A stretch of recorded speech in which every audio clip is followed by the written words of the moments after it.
Welcome to Rudra cooking. இன்றைக்கி நம்ம ருத்ரா குக்கிங்கில் ஒரு அருமையான வாழைக்காய் பொரியல் வித்தியாசமாக செய்ய போகிறோம். அது எப்படி சேர்த்துன்னு வீடியோக்குள்ளே போய் பார்க்கலாமா?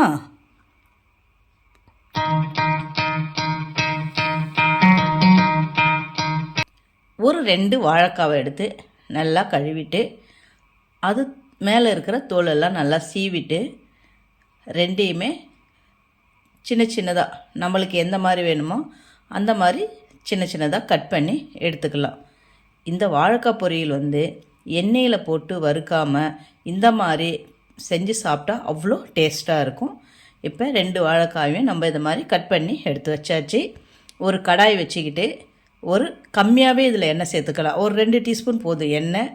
கடுகு, உளுத்தம்பருப்பு, சீரகம் இது போட்டு கொஞ்சம் நல்லா பொரிஞ்சதுமே நம்ம கட் பண்ணி வச்சுருக்கிற அந்த வாழைக்காயை போட்டு கொஞ்சம் ஒரு 2 நிமிஷம் அப்படி வதக்கலாம்.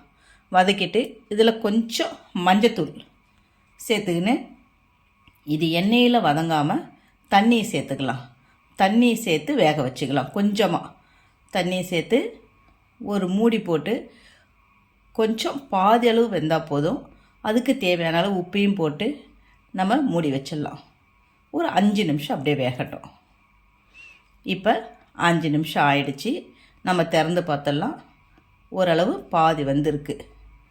இது அப்படியே இருக்கட்டும். ஒரு 2 நிமிஷம் இருக்கட்டும். அதுக்குள்ளே நம்ம இதுக்கு தேவையான பொருளை அரைச்சிக்கலாம். ஒரு மிக்ஸி ஜார் எடுத்துக்கிட்டு ஒரு 1/2 டீஸ்பூன் சீரகம், ஒரு கொஞ்சமாக ஒரு 1/4 டீஸ்பூன் இருக்க மாதிரி மிளகு, ஒரு 2 காஞ்ச மிளகாய், ஒரு அரை மூடிக்கு கொஞ்சம் கம்மியாக தேங்காய், ஒரு 4-5 கருவேப்பிலை இதை போட்டு கொஞ்சம் நல்லா ஃபல்ஸ் மூடில் தண்ணி சேர்க்காமல் இந்த மாதிரி கொரகொரப்பாக அரைச்சி எடுத்துக்கலாம்.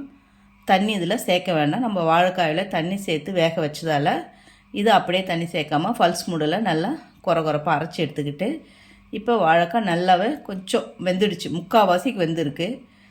அதில் நம்ம இதை போட்டு கலந்துக்கணும். வாழைக்காய் ஃபுல்லாக வெந்துடுச்சுன்னா குழகுழன்னு ஆகிடும். அதனால் இது கரெக்டான பதம். இப்போ நம்ம அரைச்சி வச்சுருக்கிற அந்த பொருளெல்லாம் அதில் சேர்த்து நம்ம கலந்துட்டோம்னா இது ஒரு வித்தியாசமான வாழைக்காய் பொரியல். நாகர்கோவில் சைடெல்லாம் வாழைக்காய் பொரியலை இப்படி தான் செஞ்சு சாப்பிடுவாங்க. அவ்வளோ அருமையாக இருக்கும், வித்தியாசமாகவும் இருக்கும். நம்ம எண்ணெயில் போட்டு பொரித்து சாப்பிடுவோம். ஆனால் இந்த மாதிரி எண்ணெயை நிறைய பயன்படுத்தாமல் சாப்பிடும்போது உடம்புக்கு ரொம்ப ரொம்ப நல்லது. வாழைக்காயில் கார்போஹைட்ரேட் சக்தி இருக்குது. இது நம்ம குறிப்பாக நம்ம உடலை உறுதியாக வச்சுருக்க உதவுது. இந்த மாதிரி வாழைக்காய் பொரியலை நீங்களும் வீட்டில் ஒரு வாட்டி ட்ரை பண்ணி சாப்பிடுங்க. அவ்வளோ அருமையாக இருக்கும். இது நம்ம சும்மாவே கூட ஸ்நாக்ஸாக கூட சாப்பிட்டா அவ்வளோ டேஸ்ட்டாக இருக்கும். இன்னும் குறிப்பாக தயிர் சாதம், லெமன் சாதம், ரசம் சாதம் இது கூடலாம் சைட் டிஷ்ஷாக வச்சு சாப்பிட்டா அட்டகாசமாக இருக்கும். இந்த மாதிரி வாழைக்காய் பொரியலை நீங்களும் ஒரு வாட்டி வீட்டில் ட்ரை பண்ணி பாருங்கள். எப்போவுமே கஷ்டப்படாமல் இஷ்டப்பட்டு சமைச்ச சாதாரண சமையல் கூட சரித்திரம் படைக்கும். கரெக்ட் தானே? இந்த வீடியோ உங்களுக்கு பிடிச்சிருந்தா உங்கள் ஃபேமிலி அண்ட் ஃப்ரெண்ட்ஸுக்கு ஷேர் பண்ணுங்கள். மறக்காமல் நம்ம சேனலையும் சப்ஸ்கிரைப் பண்ணிக்கோங்க. சமையல் பண்ணுங்கள். ரொம்ப ரொம்ப சந்தோஷமாக இருங்க. நன்றி, வணக்கம். வாழ்க வளமுடன்.